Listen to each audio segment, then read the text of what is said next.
Deməli uşaqlar, mənə diqqətlə qulaq asın, sonra başa düşəcəksiniz. Qrammatik şəkilçi başlanğıc formaya düşürmü, düşə bilərmi? Düşə bilər. Gəlin sübut edin. Deməli, mən yazıram bura yenə atamgil sözünü. Atamgil də. Bu şəkildə yazıram. Sözün kökü ata, bu mənsubiyyətli qrammatik, gil leksik, də haldır qrammatik. İndi baxın, mən bu sualı cavablandırmaq üçün bu suala cavab verməliyim birinci.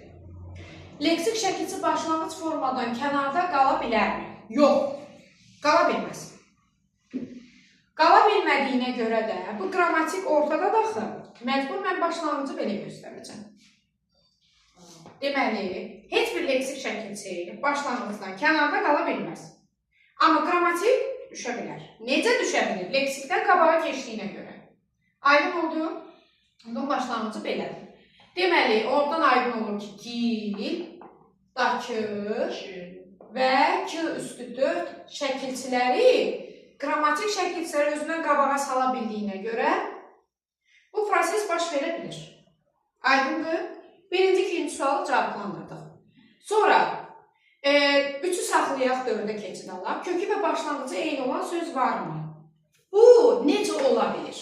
Əlbəttə var. O zaman olur ki, orada leksik şəkilçi olmasın.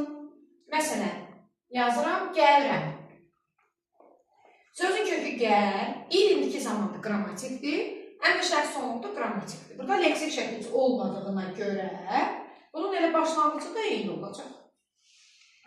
Deməli, sözdə leksik şəkilçi yoxdursa, o sözün kökü də başlanğıcı da eynidir. Aydın oldu? Bu da bu sualımız. Bunu saxla, yaddaşalım, bunun şəkli.